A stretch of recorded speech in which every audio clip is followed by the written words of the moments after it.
ارے ارے پریشان نہ ہو عابر، سونی نے اسے چونکتے ہوئے دیکھ کر کہا۔ کافی آئی ہے۔ پھر اس نے موبائل فون اٹھا کر یس کہا اور موبائل بیڈ پر ڈال دیا۔ چند لمحوں بعد دراز قد ویٹریس ٹرے اٹھائے اندر آئی۔ اس نے سلیقے سے کافی کے برتن سجائے، سیدھے کھڑے ہو کر اس نے سونی کی طرف سوالیہ نظروں سے دیکھا۔ سونی بولی، تم جاؤ، میں خود نکال لوں گی۔ ویٹرس کے جانے کے بعد سونی بیڈ سے اٹھی۔ اس نے نفیس مگوں میں کیتلی سے کافی انڈیلی اور بولی، ادھر صوفے پر آئیں گے یا وہیں لاؤں؟ ارے آپ کیوں مجھے شرمندہ کر رہی ہیں؟ عابر بیڈ سے اٹھتے ہوئے بولا، میں خود وہیں آ جاتا ہوں۔ تب سونی صوفے پر ہی بیٹھ گئی اور اس نے کافی کا مگ عابر کے سامنے رکھا۔ سونی صاحبہ، میرا موبائل فون کہاں ہے؟ عابر نے پوچھا۔ آپ کہیں فون کرنا چاہتے ہیں؟ سونی بولی۔ جی، میرے گھر والے سخت پریشان ہوں گے، میں چاہتا ہوں ان سے بات کر لوں۔ آپ کو نمبر یاد ہے ان کا؟ سونی نے پوچھا۔ جی، عابر نے کافی کا گھونٹ بھرتے ہوئے کہا۔ سونی نے بیڈ پر پڑا ہوا اپنا فون اٹھایا اور کسی کو حکم دیا، موبائل فون۔ چند ہی منٹ گزرے ہوں گے کہ دروازے پر دستک ہوئی اور ایک دوسری لڑکی ہاتھ میں موبائل فون لیے اندر آئی۔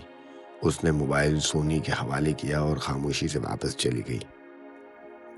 عابر صاحب، آپ گھر کے لوگوں سے کیا کہیں گے؟ یہی کہ مجھے اغوا کیا گیا ہے اور اغوا کرنے والے لوگ بڑے پیارے ہیں۔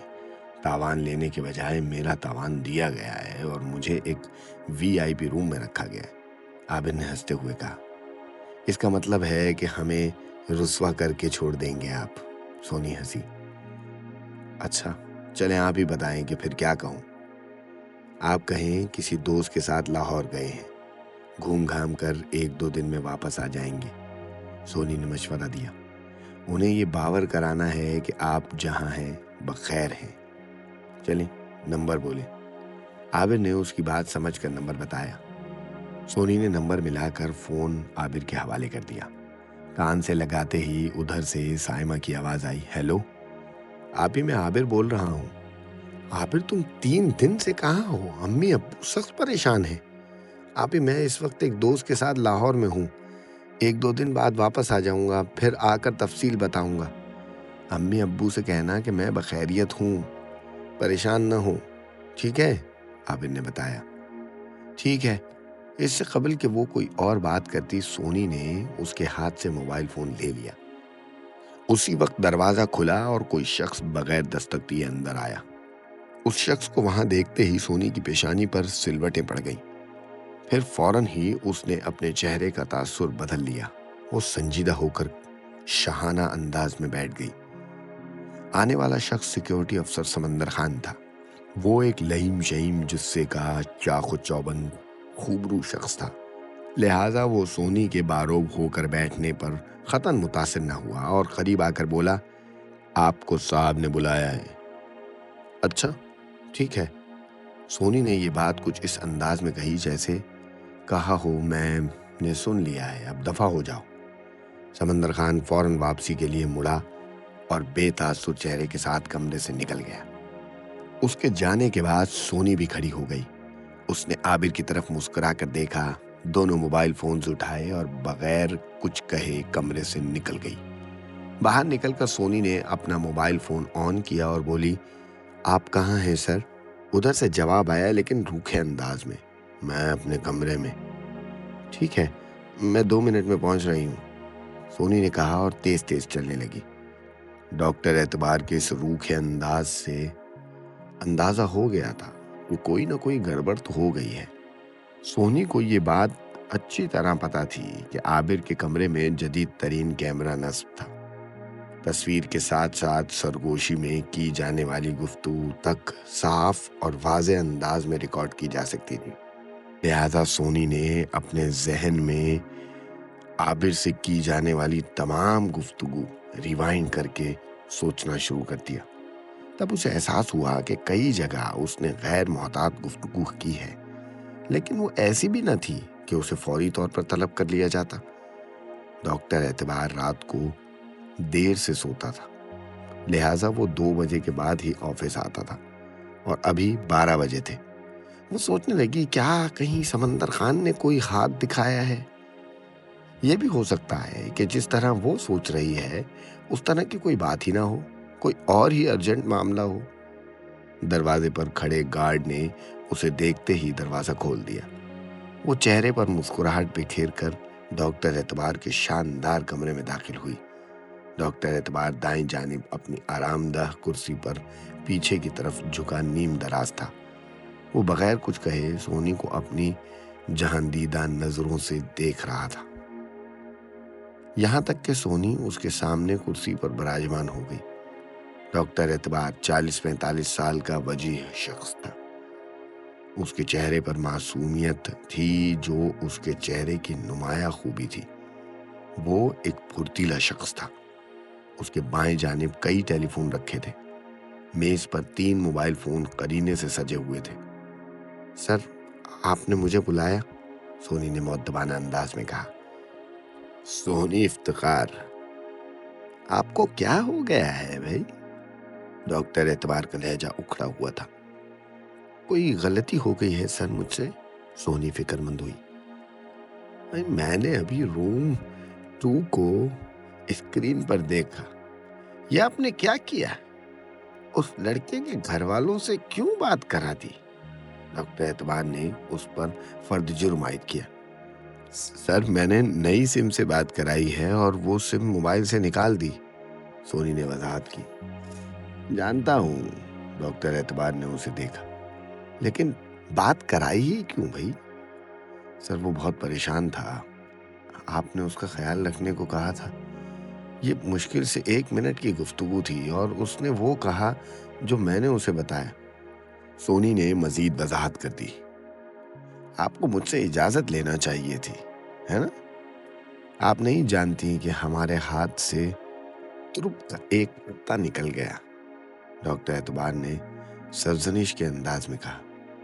سر، اب آپ سے کیا چھپانا سر، نہ جانے اس لڑکے میں ایسا کیا ہے کہ مہربان ہونے کو جی چاہتا ہے، سونی نڈر انداز میں بولی۔ مہربان یا فریفتہ؟ ڈاکٹر اعتبار نے اسے تیز نگاہوں سے دیکھا۔ پتہ نہیں سر، سونی نے ایک گہرا سانس لے کر کہا، لیکن مجھے سب پتہ چل گیا ہے۔ ڈاکٹر اعتبار نے اپنے لہجے کو معنی خیز بنایا۔ میں نے اس پر 30 لاکھ روپے انویسٹ کیے ہیں۔ جب تک 30 لاکھ ڈالر نہ بنا لوں مجھے چین نہیں آئے گا۔ میں آپ سے اس کی فائل واپس لے رہا ہوں۔ سر پلیز سر، ایسا مت کیجیے، میرے علاوہ اسے کوئی ڈیل نہیں کر سکے گا، سونی یقین سے بولی۔ اچھا، چلو ٹھیک ہے۔ ڈاکٹر اعتبار کو اچانک کچھ یاد آیا، اس لیے فوراً اس نے اپنا موڈ بدلا۔ لیکن آئندہ ایسی کوئی غلطی نہ ہو۔ نہیں ہوگی سر، نہیں ہوگی، سونی نے بغیر کسی ندامت کے کہا۔ چلو دیکھ لیں گے۔ اچھا، آج وہ لڑکیوں کے انٹرویو ہونے والے تھے، ان کا کیا ہوا؟ ڈاکٹر اعتبار نے مسکراتے ہوئے کہا۔ انٹرویو 4 بجے رکھا ہے سر، آپ کے لیے 15 لڑکیاں منتخب کی ہیں، سونی نے اسے مسکراتی نظروں سے دیکھا۔ انہیں میرے کمرے میں بھیجنے سے پہلے اچھی طرح سمجھا دو گی نا؟ یہ کہتے ہوئے ڈاکٹر اعتبار ایک مکروہ ہنسی ہنسا۔ جی جیجا جی، بہت اچھی طرح سمجھا دوں گی، سونی نے اس کی طرف خاص انداز سے دیکھ کر کہا۔ دراصل لیب اسسٹنٹ کی 2 اسامیاں خالی تھیں، جس کے لیے BSc کی لڑکیاں مانگی گئی تھیں۔ 50 لڑکیوں نے درخواست بھجوائی تھی، جن میں سے سونی نے تصویریں دیکھ کر 15 لڑکیاں کال کی تھی۔ اس وقت لڑکیاں بڑے کمرے میں موجود تھیں اور سونی ایک ایک کر کے لڑکیوں کو اچھی طرح سمجھا کر بھیجتی جا رہی تھی۔ وہ انہیں سمجھا رہی تھی کہ دیکھیے، انٹرویو کرنے کے بعد اگر سر نے آپ کو سلیکٹ کر لیا تو وہ آپ کا ہاتھ پکڑ کر دیکھیں گے۔ سر بہت اچھے پامسٹ ہیں، وہ ہاتھ دیکھ کر یہ اندازہ لگائیں گے کہ آپ کو کس برانچ میں بھیجا جائے گا۔ اب یہ سب سننے کے بعد گھر سے ملازمت کے لیے آنے والی ایک مجبور لڑکی ٹھیک ہے کہ جواب میں جی اچھا نہ کہتی تو کیا کہتی؟ یہ ڈاکٹر اعتبار عجب فطرت کا آدمی تھا۔ نام اس کا اعتبار تھا، لیکن انتہائی ناقابل اعتبار آدمی تھا۔ وہ بس پیسے کا دیوانہ تھا۔ زر پرست تھا، منٹوں میں بندے کو شیشے میں اتارنے والا، کسی کو بیٹا، کسی کو بہن، کسی کو باپ بنانے والا۔ وہ انسان کو خریدنا جانتا تھا اور کسی کو سستے داموں نہیں خریدتا تھا۔ اگر بندہ 5 لاکھ کا ہے تو وہ 25 لاکھ ادا کرتا۔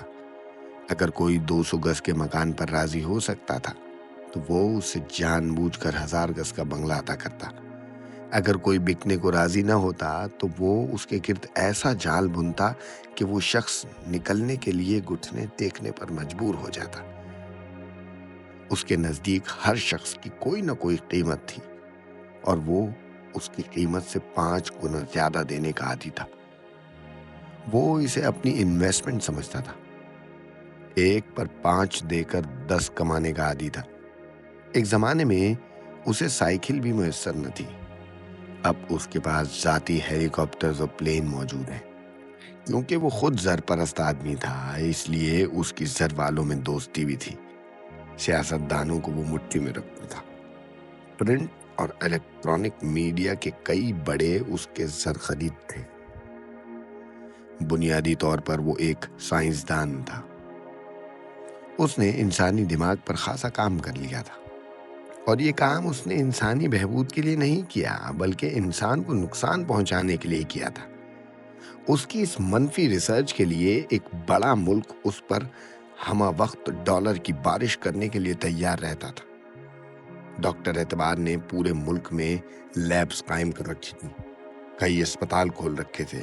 لاہور کے نواں میں اس نے ایک بڑے فارم ہاؤس پر اپنی خفیہ سرگرمیاں جاری رکھی ہوئی تھیں۔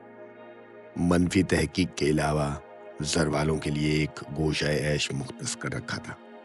یہاں وہ لوگ آتے، پرسکون وقت گزارتے اور چلے جاتے، کسی کو کانوں کان خبر نہ ہوتی۔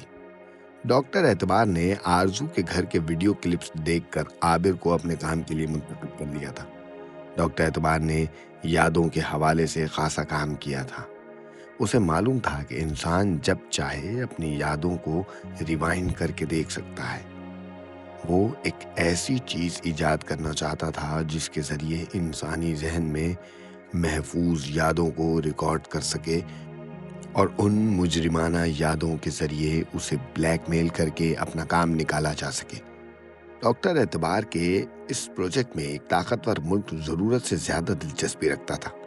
اگر ڈاکٹر اعتبار کسی طرح ان مجرمانہ یادوں کی مائکرو فلم بنانے میں کامیاب ہو جاتا تو وہ اس ٹیکنالوجی کے منہ مانگے دام وصول کر سکتا تھا۔ گزرے وقت کی مائکرو فلم بنا کر کسی بھی شریف انسان کی غلطیوں کے ذریعے اسے بے دام غلام بنایا جا سکتا تھا۔ ڈاکٹر اعتبار کا یہ تجربہ ابھی ابتدائی سٹیج میں تھا، لیکن وہ پر امید تھا کہ بہت جلد اپنے تجربے میں کامیاب ہو جائے گا۔ اس تجربے کے لیے انسانوں کی ضرورت تھی اور ڈاکٹر اعتبار کئی انسانوں کو اس تجربے کی بھیٹ چڑھا چکا تھا۔ کئی نوجوان اپنی یادداشت کھو چکے تھے۔ اب عابر کی باری تھی۔ آگے عابر کے ساتھ کیا ہونے والا ہے؟ ڈاکٹر اعتبار اس کے دماغ کے ساتھ کیا چھیڑ چھاڑ کرے گا؟ یہ سارے سوالات میرے ذہن کے سمندر میں غوطے کھا رہے ہیں۔ امید کرتا ہوں کہ آپ لوگ بھی یہی جاننا چاہتے ہوں گے، مگر اس کے لیے ہم سب کو تھوڑا سا انتظار کرنا پڑے گا۔ میں یہ کہانی آپ ہی کے ساتھ پڑھ رہا ہوں۔ کل پھر اس وقت میں اس کہانی کا اگلا حصہ لے کر حاضر ہو جاؤں گا، جس میں ہم جانیں گے کہ انارا کے ساتھ آگے کیا ہوا۔ رانی پنکھی کی انجو اپنی پرانی زندگی میں کس کس مصیبتوں سے گزری ہے، یہ ساری چیزیں جاننے کے لیے تھوڑا سا انتظار، اور اس وقت تک کے لیے آپ میرے چینل کو ضرور سبسکرائب کیجیے، ویڈیو کو لائک کیجیے اور اپنے دوستوں کے ساتھ شیئر ضرور کیجیے گا۔ کامنٹ کر کر میری حوصلہ افزائی کرنا نہ بھولیے گا۔ آپ سب لوگ یہ اچھی طرح جانتے ہیں کہ آپ کے سپورٹ سے ہی مجھے یہ کہانیاں پڑھنے کا حوصلہ ملتا ہے۔ برائے مہربانی مجھے اپنی دعاؤں میں یاد رکھیے گا۔ اللہ حافظ۔